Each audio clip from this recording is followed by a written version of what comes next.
Welcome back, Biology 1, to our third lesson on ecology and ecosystems. And as you see that energy or trophic level pyramid again, because we need to discuss how energy is passed from one organism to another. As mentioned before, most of the energy is going to be found at the bottom of the pyramid with producers, and then the least amount of energy is going to be found at the top of the pyramid with tertiary or quaternary consumers. And so if we start with 100% of the energy at the bottom of the pyramid, you're going to find that as you move each level up, each level from primary consumers to tertiary consumers are only going to absorb about 10% of the energy passed on, and that energy absorption is measured in kilocalories or calories. So you can see at the bottom of the pyramid, we're going from 10,000 units to 1 unit of energy with the tertiary consumer.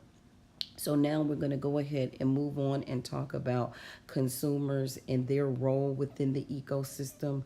We have something called primary consumers, and these are consumers that are also considered herbivores.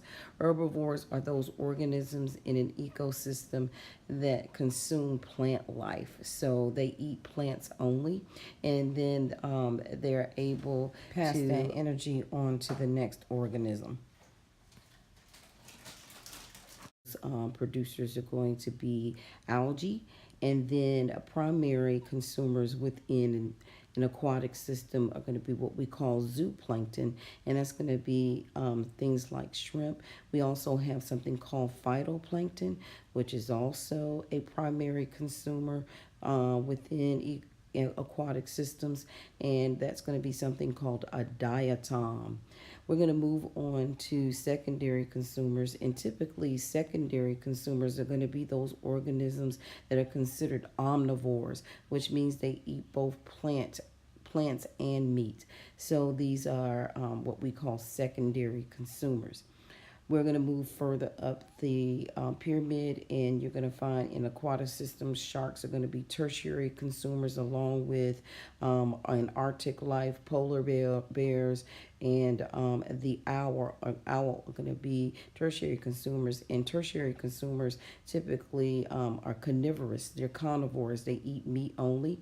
And then we're looking at quaternary consumers, like the lion that you see here and the bald eagle.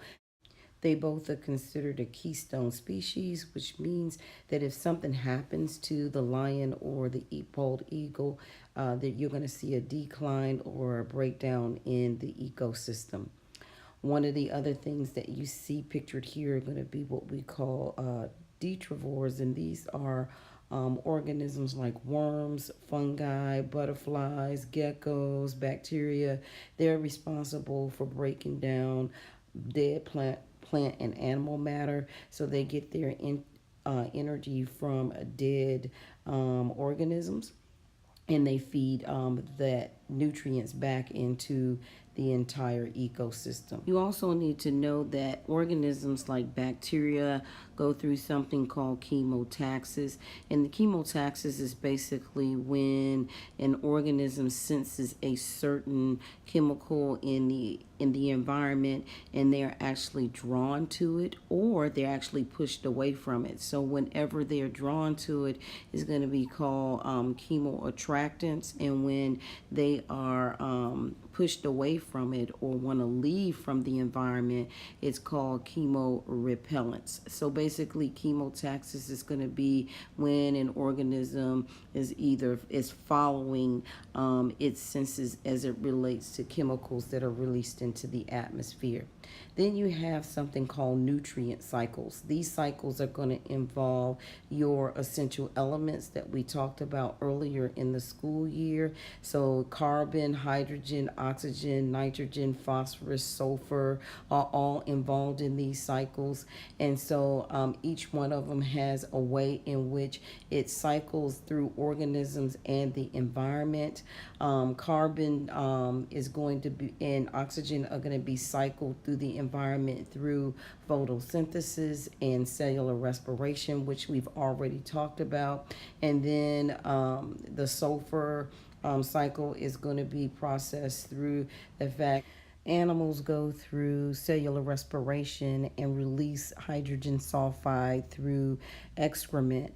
You're also going to find that hydrogen sulfide is going to be released into the atmosphere by way of volcanism or volcanic eruptions, as well as release from organisms that live in the ocean.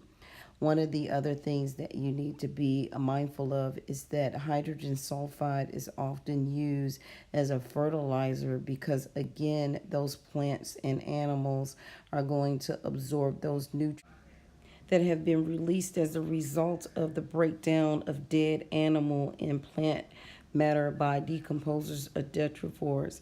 The next cycle that you need to be familiar with is going to be the nitrogen cycle, and it's going to be decomposers like fungi and bacteria that are going to release nitrogen into the environment by way of nitrogen oxide and ammonium. So in a perfect ecosystem, there's going to be a balance in these nutrient cycles, and you see the interaction between producers and consumers. And producers are going to be those organisms that are going to act as a filter for those nutrient gases, especially carbon dioxide. So as mentioned, we want to have a balance in the ecosystem. We want to have a balanced relationship between producers and consumers. But one of the things that has been an issue is that humans have overconsumed, and because of that, we have introduced pollutants into the environment or into ecosystems. And pollutants are those things that are in the environment, whether it be gases or whether it be actual objects that disrupt the flow of nutrients passing from one organism to another. They cause danger to a species, they cause danger to us, and they cause a danger to our actual atmosphere. One of the ways in which humans have introduced pollutants into the atmosphere or the environment is through deforestation. Trees play a major role in filtrating greenhouse gases that are not good for the atmosphere, especially carbon dioxide. But when we tear down our trees, we also break down the ecosystem through habitat destruction. And we use these trees for industrialization, which means that we're building houses, we're building furniture, we're using these trees for economic growth and gain, but we don't realize that we're hurting our planet when we do it too much. You see pictured the Yangtze River, which is actually in China, and then you actually see what city is that? That is the city of Chicago, which is an example of urbanization, which is also when we put too many buildings in a given area, we have experienced overpopulation, and as a result, we get some of the effects of drought, heat waves. The buildings are too close together, so as a result, we're holding heat in that cement or brick, and so this is causing major warming issues or global warming issues within our planet and atmosphere. So there are some important gases that make up our atmosphere, and that's going to be nitrogen, there's going to be oxygen, there's going to be argon and carbon dioxide. And the most abundant of those gases in a normal situation is going to be nitrogen, and the least amount is going to be carbon dioxide. So now you know why it's such a big issue, why we talk about the release of carbon dioxide so much, because it's supposed to be the least amongst the least amount among the gases within the atmosphere. And you can see that we as humans are releasing quite a bit into the atmosphere, and this is affecting how our planet is being warmed through the greenhouse effect. We're getting too much nitrogen oxide, we're getting too much methane and carbon dioxide released into the atmosphere, and as a result, our planet is being overwarmed.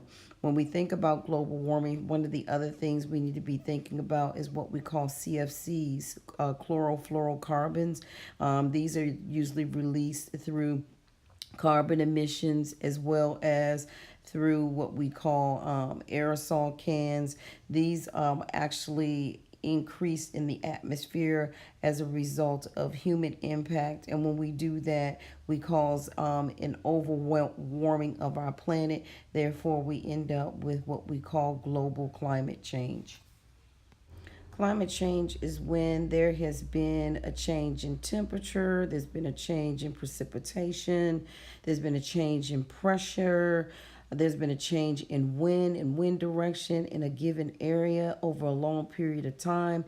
And we're seeing the effects of that right now as we've seen many wildfires in Florida as well as in California. We're seeing an increased amount of volcanic reactions due to the overheating of our planet. And so, as humans, we have a responsibility to ensure that we have an environment that is balanced. And so, what we are responsible to do is to take care of our planet, and we can do that by biking more. We can do that by walking more. We can do that by making sure that we test our cars for whatever greenhouse gases like methane and carbon dioxide and emissions that are coming from industrialization.